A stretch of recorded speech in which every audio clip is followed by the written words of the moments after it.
terkait pendirian PKPPS, terutama ya jelas satu yaitu pondok pesantren tersebut sudah terdaftar mempunyai izin operasional pondok pesantren dari Kementerian Agama, dan pondok pesantren tersebut masih aktif, tetap aktif, dan minimal mempunyai santri 15 dan sudah melaksanakan kegiatan pendidikan.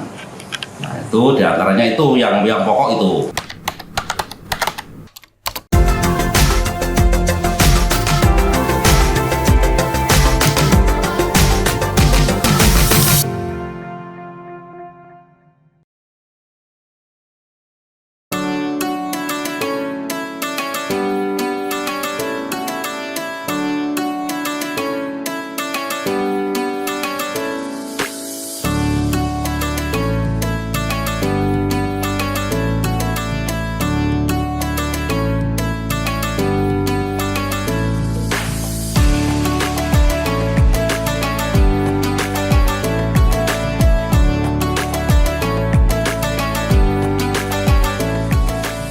Program PKPPS yaitu pendidikan kesetaraan pondok pesantren salafiyah, itu dalam merupakan pendidikan yang menyatu dengan pondok pesantren yang diikuti yaitu dari santri-santri pondok pesantren. Ini tiada lain adalah untuk menjembatani sekaligus mengafirmasi santri-santri yang ada di pondok pesantren agar mempunyai hak yang setara dengan yang lain, agar lulus dari pondok pesantren juga mempunyai ijazah formal yang diakui oleh pemerintah dan bisa dimanfaatkan untuk hal-hal yang lain seperti lulusan-lulusan yang lain. Itu diantaranya dari PKPPS program ini ada 3 tingkatan yaitu ULA, Wusta, Ulia. Untuk ULA itu setingkat dengan SDMI, Wusta itu tingkat SMP MTS.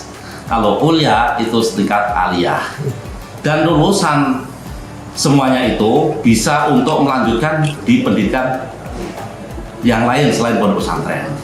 Contoh misalnya lulus tingkat ULA di pondok pesantren A, dia keluar dari pondok pesantren itu bisa melanjutkan di tingkat lanjutannya di luar SMP ya? MTS bisa. Yang setingkat lulus setingkat Wusta di luar juga bisa untuk melanjutkan tingkat SMA aliyah. Yang lulus aliyah pun sama, bisa untuk melanjutkan kuliah.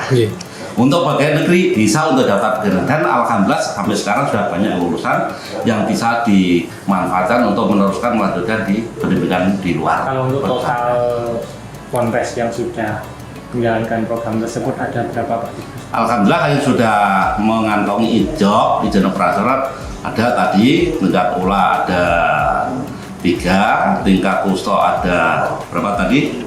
4, tingkat Ulia itu ada 2, dan insya Allah masih ada yang perintisan-perintisan yang lain yang sampai sekarang belum mengantongi izin karena memang masih dalam tahap moratorium, belum dibuka kembali. Pak, ada terkait dengan program tersebut apa sih syarat-syarat supaya pondok pesantren itu bisa mendapatkan program tersebut?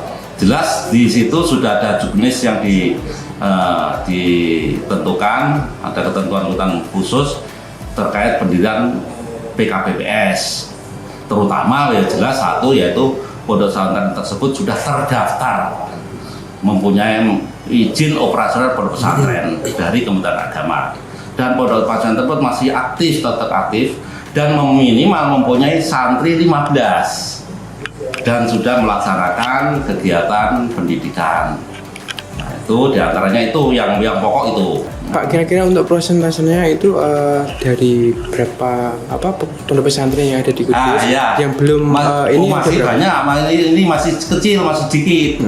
Karena rata-rata di pondok pesantren di Kudus itu rata-rata sudah menyatu dan memiliki pendidikan formal, informal, penyelenggara pendidikan formal, diantaranya sudah punya MI, MTS, aliyah. Tapi ini yang tidak punya itu kadang-kadang ya sekolahnya juga di sekolah terdekat.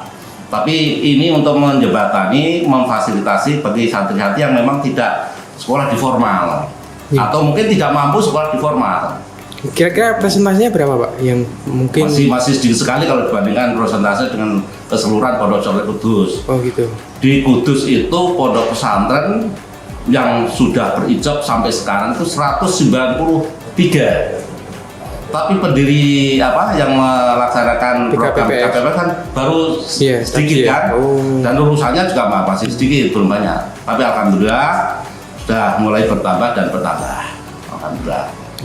Dari upaya dari Kemenak sendiri seperti apa Pak untuk menjembatani supaya para ponpes itu bisa melaksanakan program ini? Itu hak dari pondok pesantren. Cuma untuk program BKPPS ini kan sifatnya otomatis sasarannya termasuk anak-anak yang memang istilahnya ATS, anak yang tidak sekolah, yang hanya modal saja. Nah itu, tapi banyak pondok yang tidak melaksanakan karena ya tadi sudah ada pondok pendidikan formal yang lain. Oh iya. Jadi sekian pondok pesantren di Kabupaten Kudus itu yang sudah ada MOU, sudah kerjasama dengan pendidikan formal yang sekitarnya. Tapi juga ada beberapa pondok pesantren yang belum punya kerjasama atau memang jauh dari pendidikan formal sehingga sebagai jembatan untuk memfasilitasi santri tersebut yaitu berikan kesalahan BKPPS tadi. Oke. Dan pendidikannya kan di pondok tersebut tidak perlu keluar. Nah, itu praktisnya situ.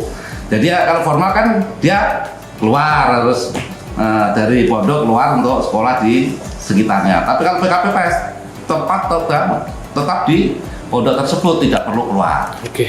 Jadi justru malah sangat diuntungkan sekali karena kegiatan pondok, program pondok menyatu dengan pendidikan kesetaraan tadi. Oh iya.